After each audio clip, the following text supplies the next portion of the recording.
Saudações a todos. É uma grande alegria revê-los para mais um estudo da doutrina espírita. Hoje, o Livro dos Espíritos, nós estaremos entrando no capítulo 6º do livro 2º.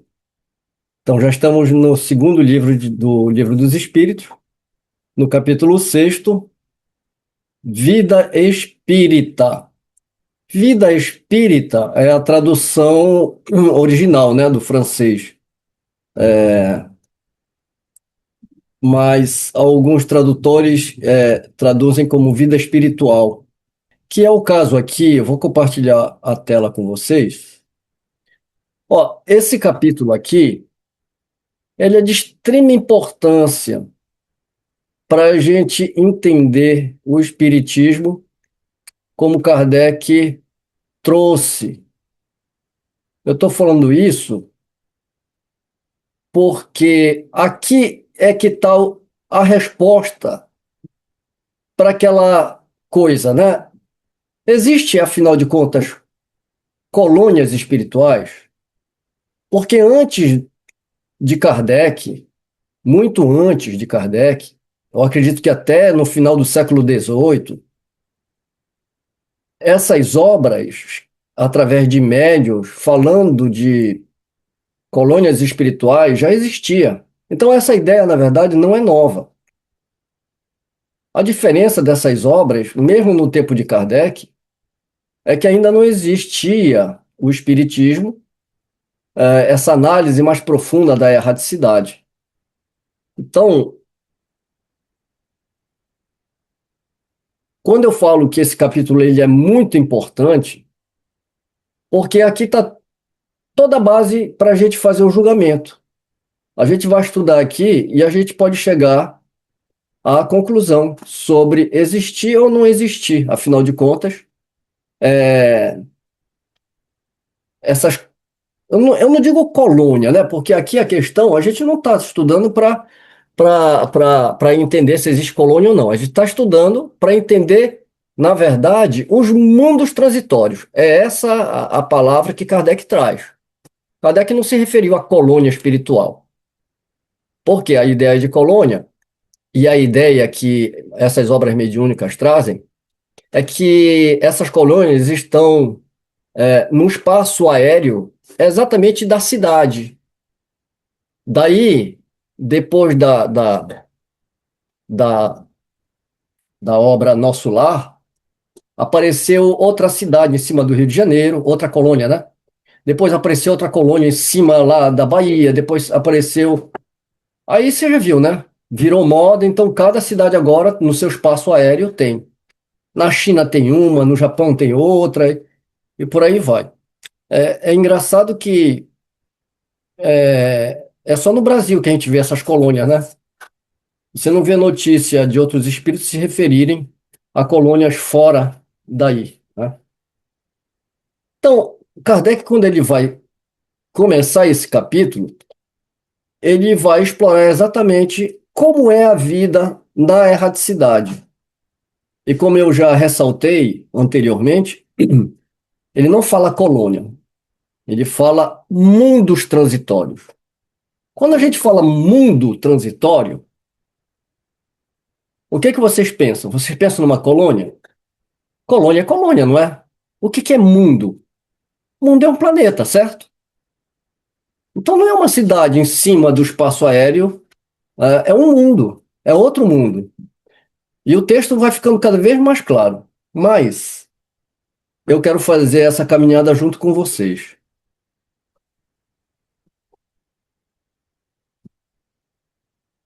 Então, voltando aqui à nossa tela, nós vamos ver que ele inicia falando dos espíritos errantes, depois ele fala de mundos transitórios, não de cidades, colônias, fala de mundos. Fala também sobre percepções, sensações e sofrimentos dos espíritos. Afinal de contas, o espírito ainda precisa beber, comer, dormir. Ensaio teórico sobre a sensação dos espíritos. Aqui vai ser explicado, afinal de contas, né? É um ensaio, e esse ensaio teórico é Kardec que escreve. Assim como ele escreveu sobre reencarnação no capítulo quinto, que aquilo ali, aquele ensaio teórico, não é mediúnico, nem trazido por espírito. É um exercício de pensamento e de reflexões através da racionalidade que Kardec escreve. Aqui é a mesma coisa. Esse ensaio é de Lavra de Kardec. Depois nós entraremos na escolha das provas, ou seja, no mundo espiritual, na erradicidade, os espíritos já se preparando para uma reencarnação. Relações de além-túmulo, relações de simpatia e antipatia entre os espíritos. Fala também aqui sobre metades eternas. Lembrança da existência corpórea, já que ele está na erradicidade, né? Então, a lembrança da existência da última encarnação, das encarnações que ele passou, né? Comemoração do Dia dos Mortos, funerais. Como é que isso impacta na vida do espírito que está na erradicidade? Então, vamos nos preparar então agora para entrar nesse capítulo, mas antes, eu trouxe um artigo que eu acredito que vai nos ajudar a dar um panorama bem sobre esse capítulo, né? Vamos dar uma geral sobre esse capítulo e aí a gente vai entrar tema por tema. Então, hoje o objetivo do nosso estudo é fazer uma análise desse capítulo, o impacto que esse capítulo vai causar nos outros posteriores, e a partir daí, nos próximos estudos, porque hoje não vai dar para fazer tudo, né? A gente vai, inclusive, ver como é que Kardec também desenvolve alguns assuntos com relação à vida espiritual na Revista Espírita.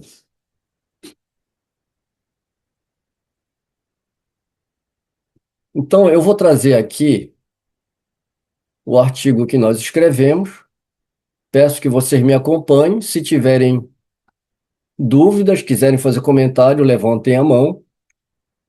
Eu convido vocês a fazer uma análise geral junto com a gente. Este capítulo é um dos mais decisivos de todo o segundo livro, porque ele retira a questão da sobrevivência da alma do plano meramente afirmativo e a coloca no plano da vida concreta do ser após a morte.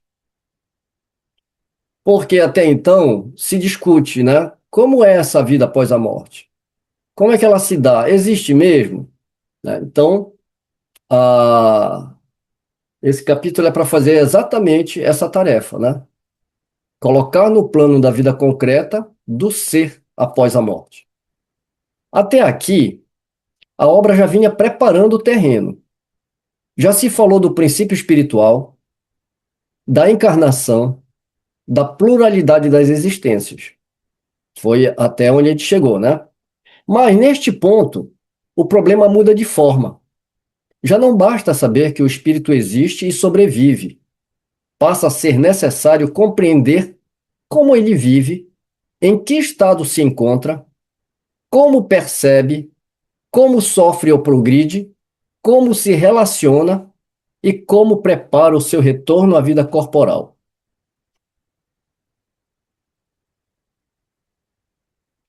Por isso, este capítulo funciona como um ponto de articulação dentro do livro.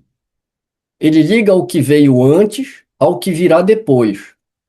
Antes dele, a obra estabelece princípios. Depois dele, a obra poderá tratar com mais consistência do retorno à vida corporal, da emancipação da alma e da ação dos espíritos sobre os encarnados. Sem este capítulo, esses desenvolvimentos posteriores ficariam soltos ou pareceriam apenas descritivos. Com ele, passam a repousar sobre uma base mais orgânica. Exatamente, né? Porque A gente vai fazer o quê depois, no próximo capítulo, né? O capítulo vai falar agora não do espírito na erraticidade, mas do espírito retornando à matéria, né? E esses princípios, eles já vão estabelecer a base para que a gente entenda, né? O primeiro aspecto que mais chama a atenção é que a chamada vida espiritual não é apresentada como estado vago, nebuloso ou puramente contemplativo. Ao contrário, ela aparece como continuidade da vida do ser, embora em condições diferentes das da existência corporal. O espírito não entra num nada, nem numa uniformidade indistinta. Ele conserva sua individualidade, sua bagagem moral, suas afeições, suas tendências, suas aquisições e suas limitações. Em outras palavras, a morte não destrói a pessoa, apenas a desloca para um outro modo de existência. Isso é central porque sustenta uma das ideias mais fortes do capítulo. A condição espiritual não é arbitrária. O estado do espírito depois da morte não decorre de um favor exterior, nem de uma sentença caprichosa. Decorre, em grande medida, daquilo que ele fez de si mesmo. Ou seja, cai por terra aquela história, né?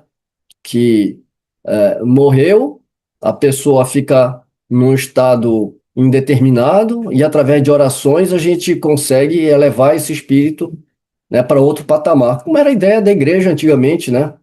Para tirar aquelas pessoas que estavam lá no inferno, pagava-se as preces, né? Para que ela fosse para o limbo, né? Para o limbo não, perdão, para o purgatório. E aqui a gente lembra, né, quando fala a favor exterior, das preces, ou até na Idade Média, né, quando se fazia doações para a igreja, para que a alma desse que estava doando já fosse acolhida. Ou seja, e o esforço, né, de cada um se melhorar, né? Então, é isso que é o tema central, né? A condição espiritual não é arbitrária. Decorre em grande medida daquilo que ele fez de si mesmo. O capítulo inteiro, visto em seu conjunto, insiste nisso de modo indireto e contínuo. As percepções, os sofrimentos, as simpatias, as repulsões, as lembranças, a própria preparação de novas provas, tudo isso se organiza segundo uma lógica moral. A vida espiritual, portanto, não aparece como suspensão da lei moral, mas como sua manifestação mais nítida. Outro ponto importante é que este capítulo combate, ao mesmo tempo, duas simplificações muito comuns. A primeira seria imaginar que depois da morte, todos entram imediatamente no mesmo estado. A segunda seria pensar que a separação do corpo resolve tudo por si só. O capítulo rejeita ambas. Ele mostra que há diversidade de condições entre os espíritos e que a desencarnação por si só não opera uma transformação moral mágica. O que cada espírito é em profundidade continua a ter peso. Assim, a vida espiritual não anula o passado moral do ser, antes o expõe com mais clareza. É aquilo que a gente sempre fala, né? De uma forma humorada, que não é porque o fulano morreu que ele virou santo, muito menos que ele virou o capeta, né? Ele vai conservar as suas características morais.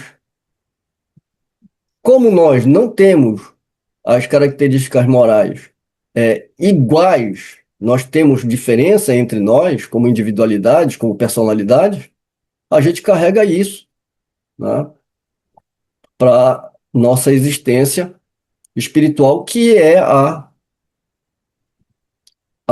nossa existência natural, é o nosso estado natural. Também nos parece muito significativo que o capítulo avance em círculos concêntricos. Primeiro, aborda a condição geral dos espíritos fora da encarnação.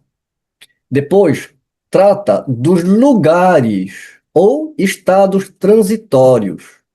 Em seguida, entra no problema das percepções, das sensações e dos sofrimentos. É o que a gente viu, né? O desdobramento dos temas que ele vai trazendo, né? O espírito na erraticidade, né? Os mundos transitórios, a sensação no corpo, que tem um ensaio teórico que Kardec depois vai trabalhar. Então, quando ele fala, né, círculos concêntricos, é que ele vai fazendo exatamente essa ordem de linha de pensamento, né? Logo após, enfrenta uma dificuldade teórica. Como compreender a sensação sem corpo? Porque se o espírito não tem mais cabeça, pé, né? Não tem corpo físico. Como é que a gente pode entender, compreender a sensação no espírito sem corpo?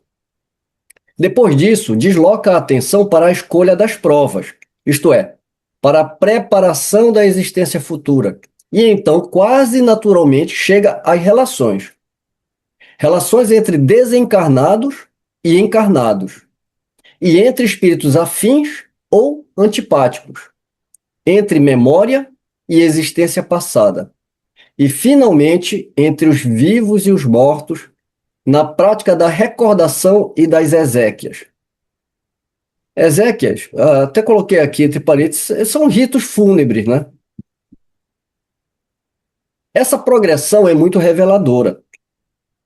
Ela mostra que o capítulo não quer apenas descrever o além, quer mostrar uma ordem espiritual completa que vai do estado do ser, à sua experiência, da experiência à responsabilidade moral, da responsabilidade aos vínculos e dos vínculos à repercussão disso na vida humana concreta.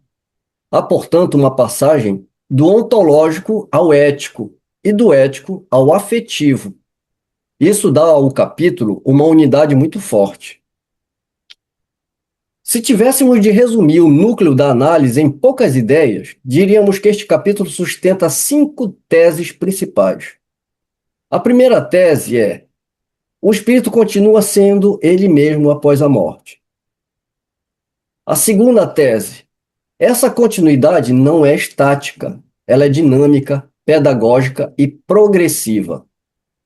Terceira tese: o sofrimento e o bem-estar espirituais estão ligados ao estado moral do ser. Quarta tese: a vida corporal não é episódio isolado, mas fase de um processo mais amplo. Quinta tese: os laços entre os seres não se rompem mecanicamente com a morte, apenas mudam de condição. Essas 5 teses combinadas fazem deste capítulo um dos mais existenciais do livro. Ele não trata apenas de uma doutrina sobre espíritos, trata da sorte do ser, da continuidade da consciência, do sentido das provas e da responsabilidade por si mesmo. Em certo sentido, ele desloca a pergunta religiosa tradicional: o que acontece depois da morte? Para uma pergunta mais profunda: o que cada um leva consigo de si mesmo para além da morte? Então, a pergunta não é o que acontece depois da morte, é o que cada um de nós vai levar conosco mesmo para além da morte. É justamente aí que o capítulo ganha grande força moral.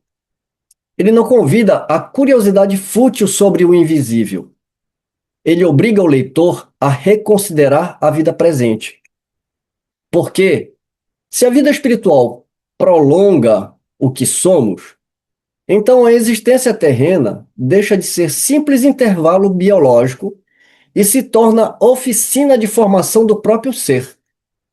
O futuro espiritual não é algo inteiramente estranho ao presente. Ele começa a ser construído agora. Desse modo, o capítulo fala do além, mas seu alvo real é o aqui. Como é que esse capítulo vai impactar nos seguintes? Qual é a reverberação que ele tem? nos capítulos seguintes, do Livro dos Espíritos, né? A repercussão mais direta se dá no capítulo sobre o retorno à vida corporal. Isso porque a noção de escolha das provas e de preparação de nova existência já está, em essência, armada aqui. O retorno ao corpo não surgirá como evento mecânico, mas como continuação de um processo iniciado no estado espiritual. Depois, a clara reverberação no capítulo sobre a emancipação da alma. Sono, sonho, sonambulismo, êxtase e segunda vista só se tornam plenamente inteligíveis quando já se admitiu que a alma encarnada não está encerrada no corpo de modo absoluto. Então, quando a gente estuda esse capítulo e entende que existe uma vida após a vida no corpo físico, e que o estado do espírito, o nosso estado natural é o nosso estado, né, de espírito, na erraticidade, a gente já admite que existe uma alma. E quando estamos aqui, estamos com essa alma encarnada e não está encerrada nesse corpo de modo absoluto, aí a gente vai entender, então, o desprendimento da alma através do sono, do sonho, sonambulismo, êxtase, segunda vista, e também, né, a própria mediunidade. Então, este capítulo prepara esse horizonte. Há ainda reverberação no capítulo sobre a intervenção dos espíritos no mundo corporal. Porque se a gente está na erraticidade, a gente não pode intervir no mundo corporal? Sim, né? As relações de além-túmulo, as simpatias e antipatias, a memória da existência passada e a persistência dos vínculos explicam por que o intercâmbio entre encarnados e desencarnados não é apresentado como algo acidental, mas como decorrência natural da continuidade entre os dois estados da vida. Por fim, ele também prepara o terreno para o capítulo das ocupações e missões dos espíritos. Se os espíritos vivem, percebem, escolhem, lembram, se relacionam e progridem, então a pergunta sobre o que fazem no estado espiritual surge quase inevitavelmente. Ou seja, o que a gente faz lá? Segundo a igreja, se a gente for bom, a gente vai ficar no estado contemplativo e ocioso, que vai de encontro com todo o pensamento que os espíritos trazem a respeito das nossas atividades, né? Ou se eu fui mal, eu vou arder para sempre no fogo do inferno. Nenhuma das alternativas encaixa justiça divina, porque você mataria alguém de tédio num paraíso, ociosamente, ou você condenaria, né, um espírito a sofrer eternamente. Bem, fazendo uma síntese dessa leitura que nós trouxemos, em leitura de conjunto, este capítulo tem três funções ao mesmo tempo. Ele é descritivo, porque apresenta as condições gerais da vida espiritual. Ele é moral, porque liga essa condição ao grau de depuração do espírito. E ele é estrutural, porque sustenta vários capítulos posteriores. Ele dá base para o entendimento dos capítulos que vão vir. Assim como os capítulos anteriores deram suporte para que Kardec pudesse desenvolver essa ideia. Se tivéssemos de condensar sua ideia mestra numa fórmula simples, diríamos assim: a morte não interrompe a vida do ser. Ela revela, com menos disfarces, aquilo que o ser fez de si mesmo e o prepara para continuar seu caminho.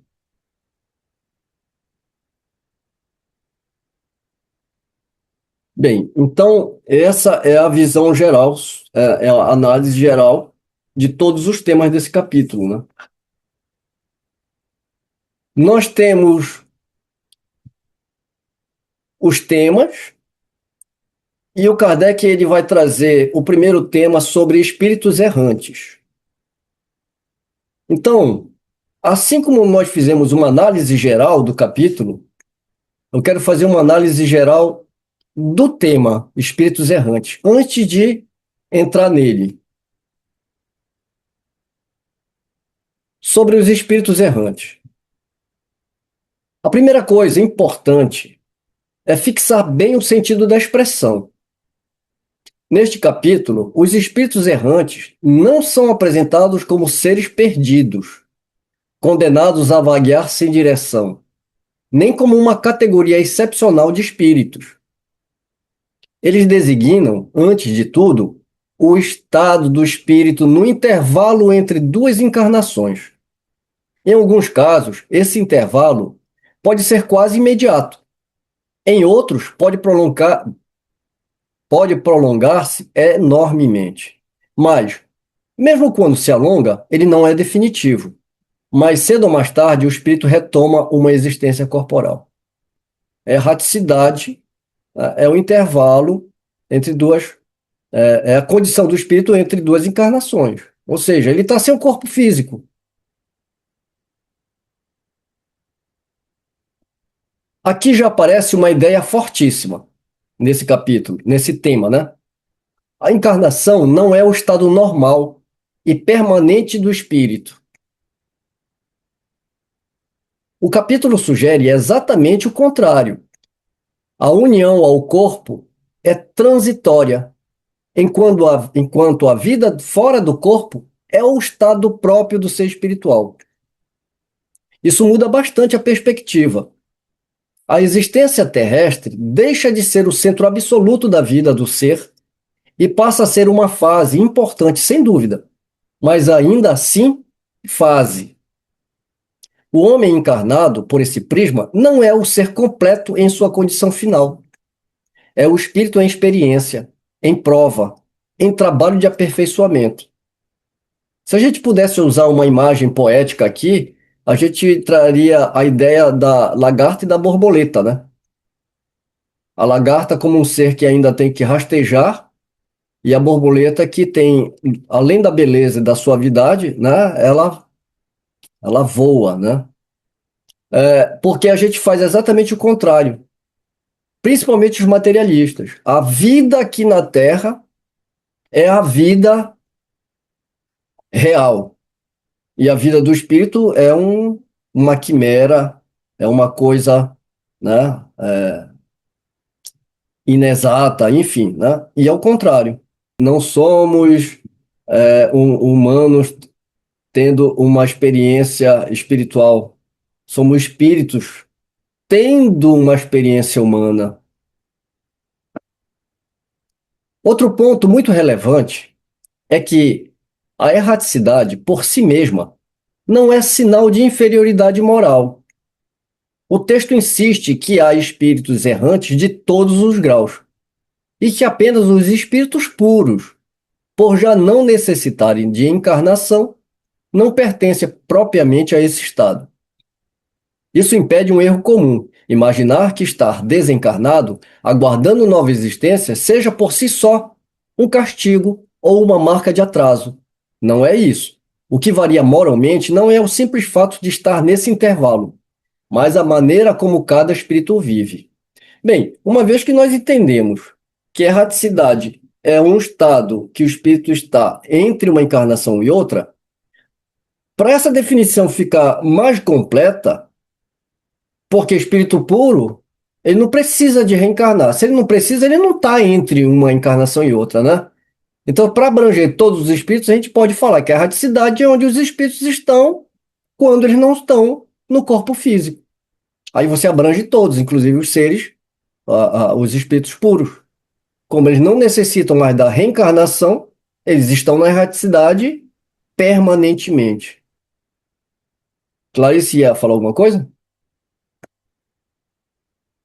E aqui, aqui nesse fechamento desse parágrafo, né, o que varia não moralmente, não é o simples fato de estar nesse intervalo, mas a maneira como cada espírito vive. Porque tem seres que vão descrever, que estão sofrendo, né? Tem outros que estão muito bem, e por aí vai. Como a gente está entendendo aqui que Quando nós desencarnamos, nós levamos todas as conquistas amealhadas até aquele ponto. Moralmente falando, quanto mais evoluído, menos sofrimento, ou melhor, mais clareza, né, do que é a vida espiritual. A partir daí, o capítulo introduz uma distinção muito fina. O intervalo entre encarnações não é um vazio inativo. O espírito observa, recorda, escuta, aprende, reconsidera o passado e procura meios de elevar-se. Há, portanto, um elemento de vida consciente e reflexiva nesse estado. Mas essa aprendizagem não substitui a existência corporal. Porque senão a gente podia pensar, se ele está aprendendo lá, podia ficar lá, né? Ainda não. Porque nesse estado, né, é igual você tirar a carta de motorista. Você faz a parte teórica, você fala, não, já sei dirigir. Mas a gente só vai saber se você sabe dirigir mesmo quando você fizer uma prova prática. É mais ou menos isso, né? A gente está tirando o brevet de espírito puro, né? Não dá para ficar só na teoria. Tem que vir para a Terra, passar pelas provas, e aí, durante as provas, a gente vai exercer o aprendizado que nós amealhamos durante as nossas encarnações e durante o tempo que nós ficamos na erraticidade, que a gente vai ver mais para frente. O próprio texto indica que o espírito pode melhorar-se muito nesse intervalo, porém, é na vida corporal que ele põe em prática as ideias adquiridas. Essa distinção é fundamental. Fora do corpo, o espírito compreende mais. No corpo, ele prova o que realmente se tornou. Esse ponto, a nosso ver, é um dos mais profundos de todo o bloco.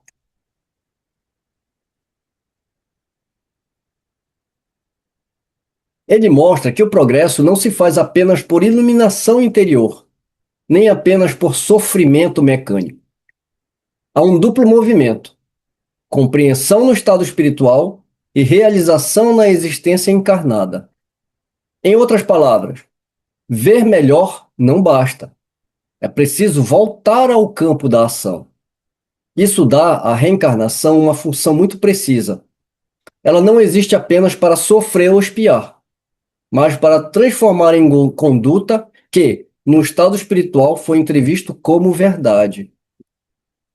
Aqui a gente observa um grande abismo entre o que nós estamos adentrando nesse estudo, a proposta que Kardec traz, do que a Igreja trouxe durante séculos. Qual era a ideia da Igreja? A ideia da Igreja é que Deus, ele é perfeito, então ele não cria nada imperfeito. Então ele criou os espíritos todos perfeitos. Os espíritos eram puros e, por uma razão qualquer, eles pecaram. Já há uma contradição imensa, né? Se você é puro e perfeito, você não pode errar. Mas alguém errou lá, né? Aí eles vêm para a Terra para sofrer. Então, a gente não fala, ai. Aliás, Espírita também fala, né? Que esse mundo é um mundo de sofrimento, é uma escola, é um hospital, é um presídio. Tudo isso é verdade? Mas não com essa carga, né? Que a própria igreja jogou na nossa consciência, mas com uma forma de dominação, né? Porque os que erraram menos, olha que legal, os que erraram menos foram as pessoas ligadas à igreja e à monarquia. E nós, a plebe rude aqui, é todo anjo decaído, né? Que agora tem que sofrer, ralar e servir a esses espíritos que são privilegiados, que vieram como o clero e a monarquia. Também é notável que o capítulo recuse a ideia de uma purificação automática pela morte.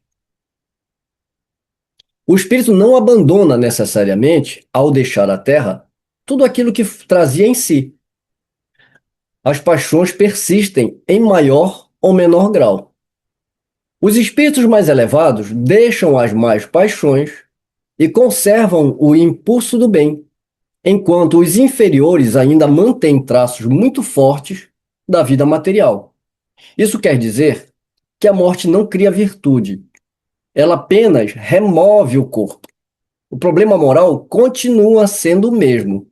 O ser leva consigo aquele que fez de si. O ser leva consigo aquilo que fez de si. Daí decorre, naturalmente, a questão da felicidade e do sofrimento nesse estado. O texto é muito coerente aqui. O espírito sofre pelas paixões que conserva e é feliz na medida em que se desmaterializa. Isso nos parece uma das formulações mais sóbrias e fortes do capítulo, porque desloca o sofrimento espiritual do campo da penalidade arbitrária para o campo da consequência moral. O sofrimento não é apresentado como castigo exterior, simplesmente imposto de fora, mas como incompatibilidade entre o estado íntimo do espírito e o bem que ele ainda não pode possuir plenamente. Ele entrevê uma condição superior, percebe o que lhe falta, deseja alcançá-la, mas nem sempre lhe é dado reencarnar quando quer. E isso, em certos casos, constitui punição. Nós vamos explorar melhor isso quando a gente entrar no capítulo, no texto de Kardec, nas perguntas e respostas, né? Porque tem muito espírito que se recusa a encarnar por medo, por não se sentir preparado, e aqueles que já querem encarnar logo, né? Que já querem reencontrar, ou seja, não é no momento em que o espírito decide, mas a decisão ela tem que ser baseada num estudo aprofundado desse ser, né? Há ainda um aspecto cosmológico muito belo nesse primeiro tema. O espírito, ao deixar o corpo, não se torna automaticamente apto a circular livremente por todos os mundos. Ele permanece ligado, em alguma medida, ao grau do mundo em que viveu, salvo quando já se elevou bastante. Pode entrever mundos superiores, mas como estranho, e justamente essa visão parcial desperta nele o desejo de se melhorar para um dia habitá-los. Aqui o capítulo une moral e cosmos. O acesso aos mundos não se dá por privilégio, mas por afinidade de estado. A ordem do universo aparece assim como ordem moralizada. Eu vou pedir para vocês, enquanto a gente está falando aqui, enquanto a gente estiver estudando, façam um exercício mental, né? Porque aqui não tem, eu estou lendo aqui, mas não tem como a gente, enquanto lê, a gente não faça uma visão geral sobre tudo que a gente escutou até hoje sobre o Espiritismo. Quando você lê aqui, aqui não, aqui porque é o nosso artigo, mas quando você lê lá nas perguntas e respostas, as pessoas que querem fundamentar a ideia de colônia espiritual, já tendo o romance na cabeça, eles vão falar, pergunta número tal, lê lá, tá lá. É exatamente o que descreve o livro, que a pessoa... Está entendendo onde eu quero chegar?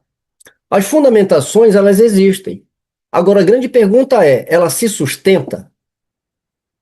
É o que a gente está tentando fazer aqui. Né? Vamos ver se essa ideia se sustenta, né? E outra, em momento nenhum ele falou colônia. Ele está falando mundos. Por isso que nós colocamos visão cosmológica.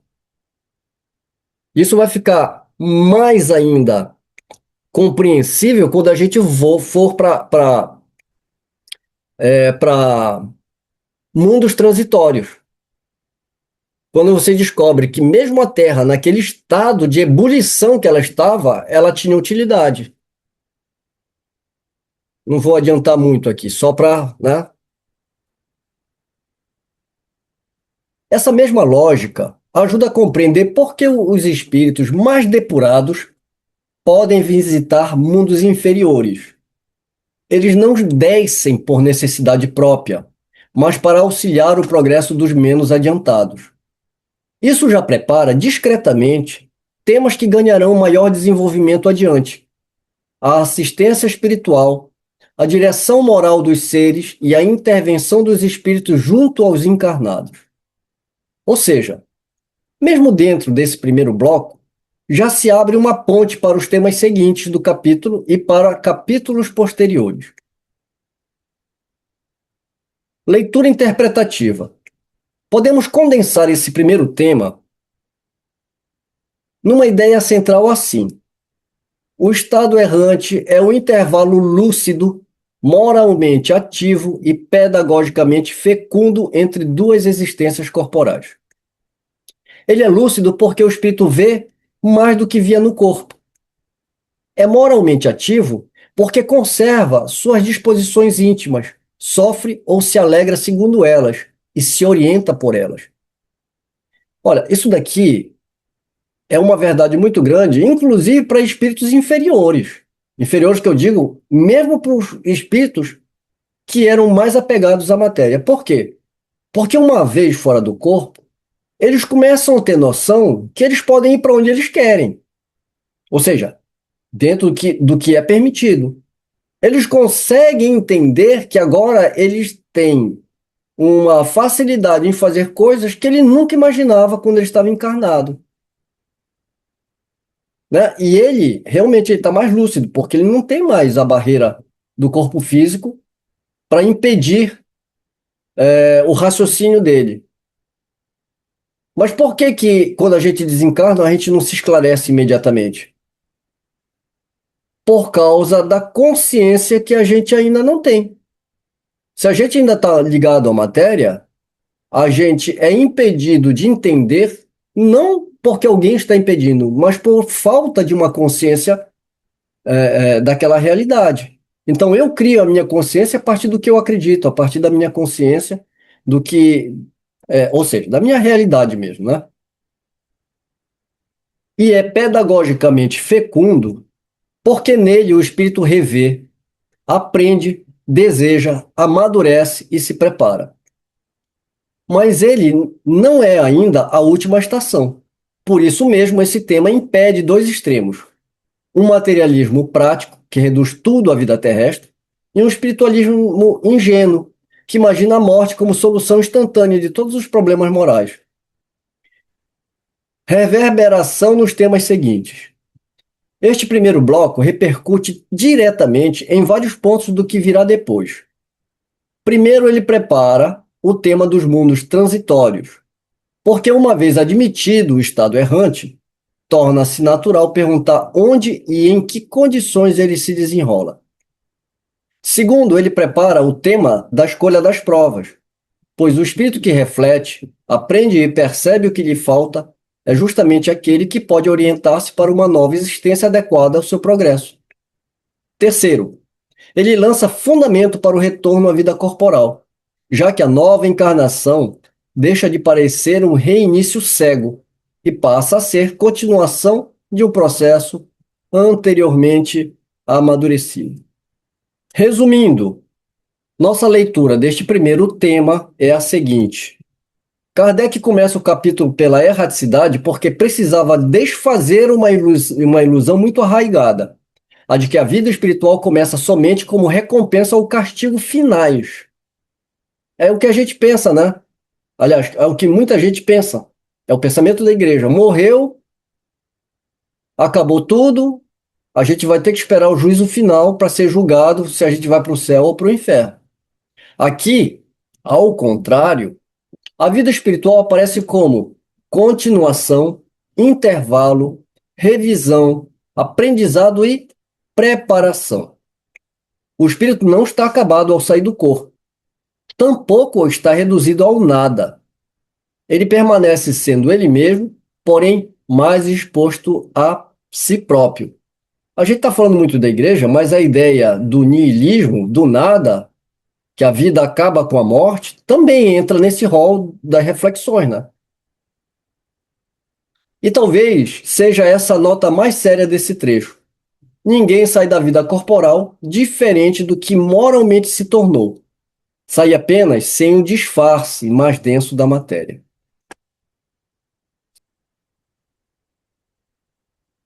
Feito essas primeiras análises, tanto do capítulo de uma forma geral e do tema, desse primeiro tema, vamos fazer a leitura das perguntas e respostas que Kardec faz à espiritualidade superior com relação aos espíritos errantes. Ele começa na 223 e a pergunta é: a alma reencarna imediatamente após a separação do corpo? Algumas vezes reencarna imediatamente, mas na maioria das vezes só depois de intervalos mais ou menos longos. Nos mundos superiores, a reencarnação é quase sempre imediata. Sendo aí menos grosseira a matéria corpórea, nos mundos, né? Nos mundos mais avançados, o espírito encarnado goza de quase todas as suas faculdades de espírito. Seu estado normal é o dos vossos sonâmbulos lúcidos. 224. Que se torna a alma no intervalo das encarnações. Espírito errante, que aspira a novo destino, que espera. Qual pode ser a duração desses intervalos? Desde algumas horas até alguns milhares de séculos.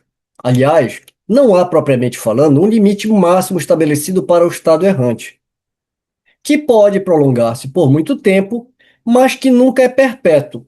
Cedo ou tarde, o espírito encontra sempre a oportunidade de recomeçar uma existência que sirva à purificação das suas existências anteriores. Essa duração está subordinada à vontade do espírito ou lhe pode ser imposta como expiação? É uma consequência do livre-arbítrio. Os espíritos sabem perfeitamente o que fazem, mas, para alguns, é também uma punição imposta por Deus. Outros pedem que ela se prolongue, a fim de continuarem estudos que só podem ser efetuados com proveito na condição de espírito livre. Então, aqui eu só queria fazer dois comentários breves, que é, a gente tem que lembrar que o tempo, ele é relativo.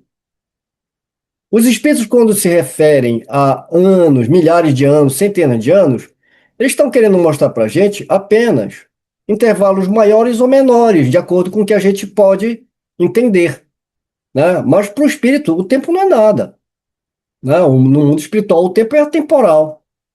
Mas para a gente ter uma ideia, o que eles querem passar é: não existe um tempo determinado. Depende do espírito, depende do que ele está passando, depende do que ele está trabalhando, né? Depende das experiências que tem. Pode ser porque ele quer estudar mais, pode ser um castigo.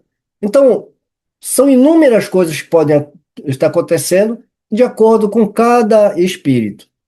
Agora, o que ele quer deixar bem claro é que não existe um tempo indeterminado.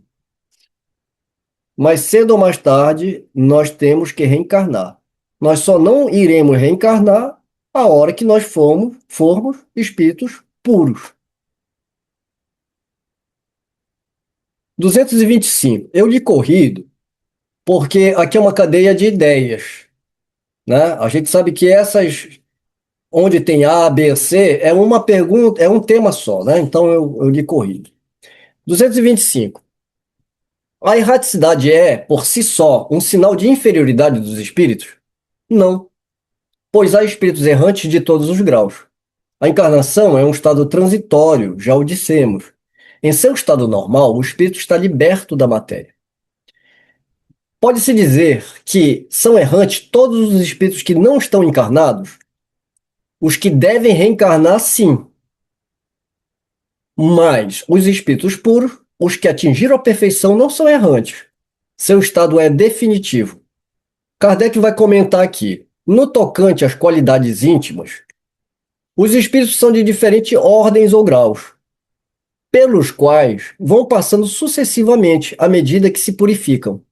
Com relação ao estado que se acham, podem ser encarnados, isto é, ligados a um corpo, errantes, isto é, desligados do corpo material e aguardando nova encarnação para se melhorarem, espíritos puros, isto é, perfeitos, não precisando mais de encarnação.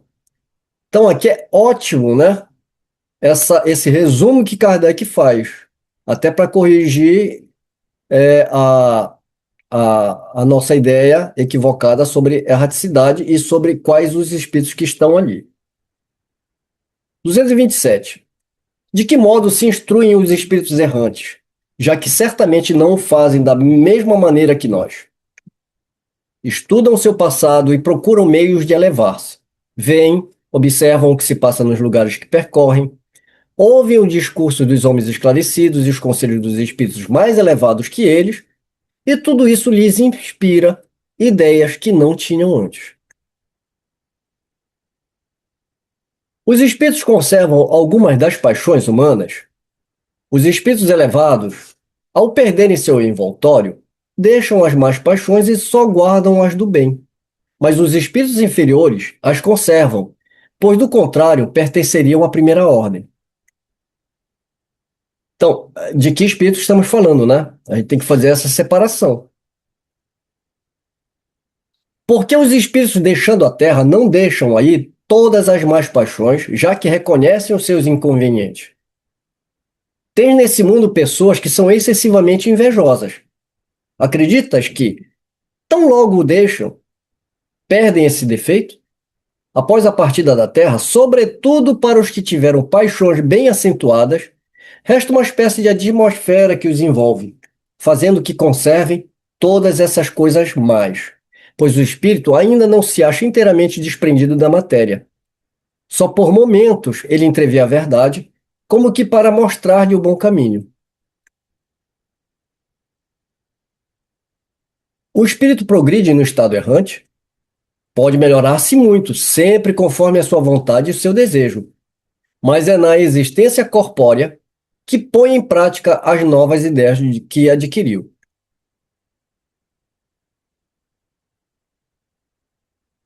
231. Os espíritos errantes são felizes ou infelizes? Mais ou menos de acordo com seus méritos. Sofrem por efeito das paixões cujo princípio conservaram, ou são felizes segundo sejam mais ou menos desmaterializados. No estado errante, o espírito entrevê o que lhe falta para ser mais feliz, e então procura os meios de alcançá-lo.